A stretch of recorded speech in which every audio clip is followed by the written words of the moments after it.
Sané OFNAC 2014 ba léegi mu fi muy 10 ans ay rapport bu ne génn na fi ci Nafi Ngom ci Seynabou Ndiaye Diakhaté ba ci Bassirou Gueye mii nekk fi rapport bu ne génn fi rapport yooyu man damay jàpp ne bon ba léegi gisuñu fu mujj ndax réforme yi waruñoo yegg ba ci jox OFNAC doole yoo xamante ni dana war a mën a poursuivre wala mu jébbale ko au moins pôle judiciaire financier n'est-ce pas noonu la waruñoo yegg foofu. ndax ba fi mu ne nii dafa mel ni OFNAC daf fi nekk kii nii rek taxaw di génne ay rapport waaw di génne rapport mais man au-delà de. ngay lire rapport yi sa xol di bon. sa xol di bon man dama jàpp ni sax au-delà de l'OFNAC ñun Sénégal on a un problème ñun ñoo am problème ak corruption. très sincèrement ñun Sénégal ñoo am problème et j'espère vraiment du fond de mon cœur que njiit yi fi nekk bees wax fa dëgg yàlla daañu poser des actes forts pour lutter contre la corruption parce que tamit affaire bi dem mu ngi koy expliquer sànq tous les mécanismes tous les organismes yi nga xam ne teg nañ ko fii président Macky Sall teg ko fii yenn yi ñu dooleel leen yenn ñi ressusciter leen sax mais teewul elle est encore là endémique donc ça veut dire que man dama jàpp ni que y a un problème mooy que y a pas de sanction. sanction daal nga jàpp ne moom. non sanction moo amul c'est-à-dire si ça continue. tey jii waaw sanction yi amul mooy sanction amul. amul waaw sanction. c'est-à-dire il faut que ñu sérieux ko d'abord la petite corruption et d'abord c'est là la grande corruption mais ñun Sénégal li ñu gën a sonal nga xam ne moom la ñuy gis de visu tous les jours c'est ce qu'on appelle la petite corruption sànq honorable député mu ngi jox benn exemple takk der mais c'est un problème endémique c'est un fléau sur toutes les routes du Sénégal c'est un fléau mais quelque part tu te dis est-ce que corps yooyu ñi ko jiite est-ce que am nañu envie corruption moo bëgg yeex ci kaw tali bi parce que tous les jours les Sénégalais en parlent tous les jours les rapports des organisations de la société civile génn épingle leen mais doo ci gis sanction mais donc ça veut dire que quelque part ça plaît à certaines personnes que cette corruption continue te loolu soo gisee mu garaaw c'est pas cette corruption qu'on voit ci benn administration 5000 francs signal ma lii c'est sur la voie publique sénégalais bi day romb gis étranger bi romb gis keneen ku warul gis sa des fois da ngay ànd ak sa doom sax muy gis. beneen bi nag dafa am ci entre quatre murs peut-être wala. oui non c'est-à-dire y a la petite corruption sur la voie publique. Il y a la petite corruption dans les administrations mais il y a également la grande corruption. mooy ban grande corruption bi mooy justement li ma doon wax sànq mooy c'est sur les grands marchés yi nga xam ne mais. ñu naan la ay bon di rafetal naan la c'est des commissions mais c'est pas des commissions c'est des pots de vin. c'est des pots de vin te loolu tant que on ne met pas un bémol à ça. corruption bi du fi jógee c'est-à-dire il faut que OFNAC bu dee dañ koy réorganiser waat réformer ko et tout il faut que mu am des pouvoirs beaucoup plus étendus au-delà des pouvoirs étendus ñu permettre que mu mun a di saisir directement les juridictions parce que en fait le problème qu'il y a mooy tey wax nga waxu rapport yi produire nañ rapport yi teg nañ ci table mais si aujourd'hui le procureur qui dit-on bénéficie de ce qu'on appelle l'opportunité des poursuites moom bu xalaatee ni que honorable Thomas non du ma ko topp kenn mënul fexe ba mu ko topp même si le rapport est clair net précis su décidé ne du ma topp Thomas kenn mënu ko topp loolu dara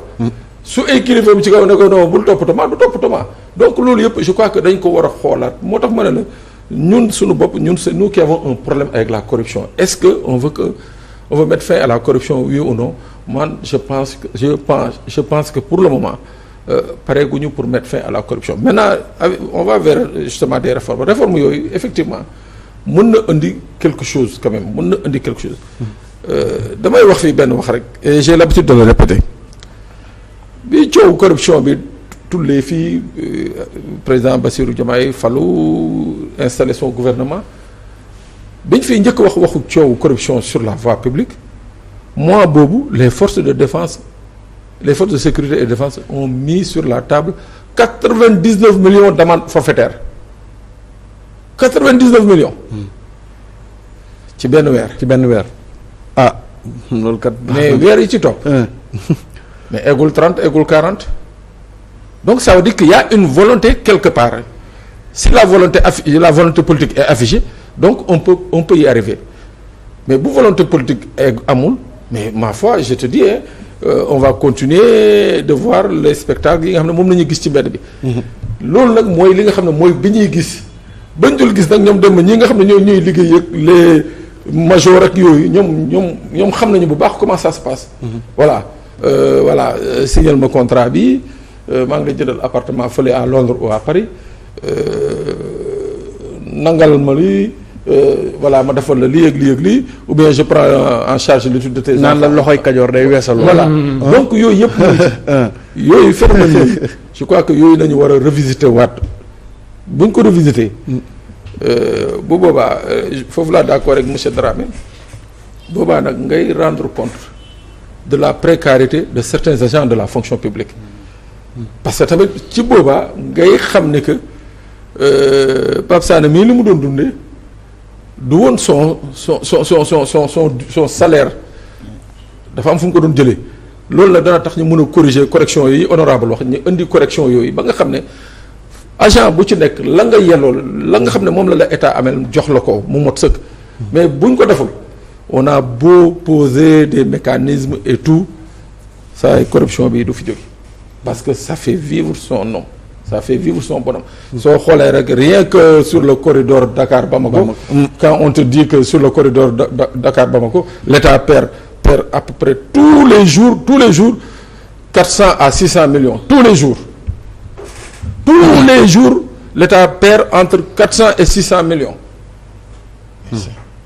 doy na waar Demba Seydi OFNAC si boppam moom OFNAC luy njëriñam. waaw xam nga mbir mi du mbiru OFNAC kese parce que corruption bi boo ko bëggee yemal ci OFNAC te OFNAC xeex ko OFNAC amul moyens yu muy xeexee corruption am na ci ay cas yoo xam ne Pape wax na ko fi OFNAC newu fa. newul ci tali bi pour di régler les comptes d'un policier qui prend 1000 francs pour chaque véhicule et cetera. wala nga dem ci benn service saa yu bëgg a jébbal benn document nga jox ko benn 5000 francs et cetera loolu OFNAC mënu fa nekk. xëy na foofu la lanceur d'alerte amee solo boo gisee cas yu précis yu concret nga mën leen dem dénoncer te fekkee dara du la ci fekk donc yooyu yëpp ay éléments la mais je crois que mécanisme yi nga xamante ne jéem nañ ko ci àddina bi te mu am ay résultats ci xeexum guerre. bëri na mais dama ci lim ñaar wala ba ñett rek yoo xam ne dina amal solo sénégalais yi te gëm naa ne nguur gi bu jëmul ci yooyu franchement dinañ continuer ci nekk ci corruption bi benn bi mooy bi ma d'accord ak Dramé mooy amélioration des conditions de vie des fonctionnaires. parce que nag corruption bi ñoom lay gën a impliqué ils sont soit victimes ou acteurs directement alors lu tax parce que fii ngay gis fonctionnaire bu liggéey ba retraite du am kër du mën a am auto et cetera donc da ngay xool secteur yi nga xamante ne moo sonal ñooñu. c'est l'habitat c'est le transport et les services publics fay ndox courant et cetera donc ñetti catégorie de dépenses yooyu.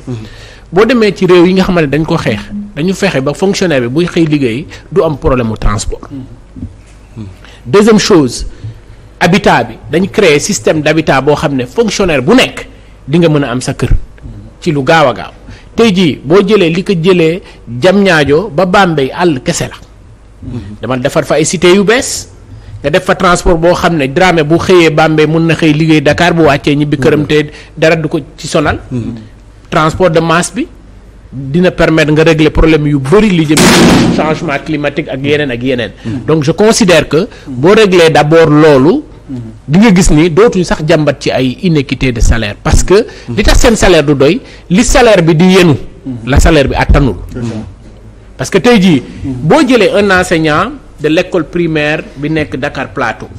nga jëlee ma man Kolda wala Kafountine nga indi ma Dakar affecté ma fii ma war a jàngale ji foofu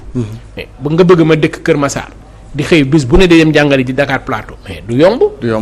bu dee dama bëgg a dëkk ci wetu Dakar Plateau it fayoo ma lii tax ma mun fa am appartement wala néeg sax du ma ko ci mën a am. parce que tey jii am nay quartiers yoo xam ne pour nga am fa néeg minimum 150 000 bu dee man 200 000 lay fayee ko 150 000 mënu ma ko fay néeg wala appartement. donc déjà cela pose un réel problème moi je me demande comment certains fonctionnaires parviennent à survivre à Dakar. sérieusement kooku nag boo ko nee du dugg ci corruption validé wu ma corruption bu muy def mais dafay jafe nga génnee ko ci loolu première chose deuxième chose bi mooy li tax yenn secteurs yi bari corruption parce que da ngay nit ki day laal xaalis am na fi ay services yoo xam ne boo bëggee fay nga ne leen chèque lay fayee ñu ne la non liquide ngay indi. nga dem ci bëri na je veux même pas citer de corps pour stigmatiser qui que ce soit. mais bëri na fi secteur yoo xam ne da ngay dem bëgg a fay ñu ne la montant bi nu mu toll cash ngay indi. nu mu mënta toll. nu mu mënta toll donc tant que demuñu ci dématérialiser mais corruption bi affaire dafay nekk. parce que nag ci jokkalante xaalis boobu mooy indi coow li léeg-léeg nga dem ci service nga seeti par tous ans ngeen waxtaan wala benn association dem seeti benn directeur wala ministre buy génn ministre bi xëcc tiroiram génne jox la 2 millions mais ani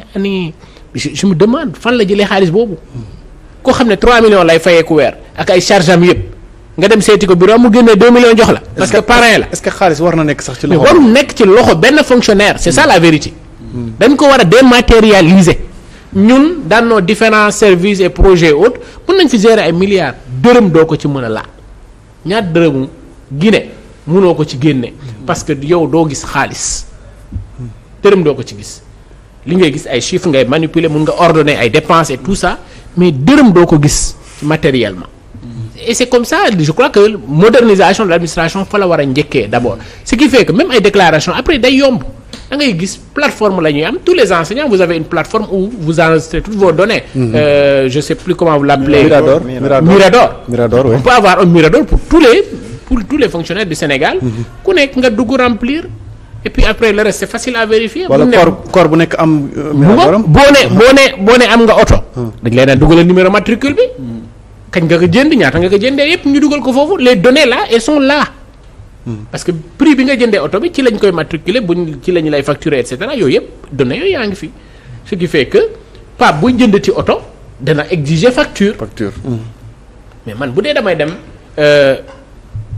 nekk fonctionnaire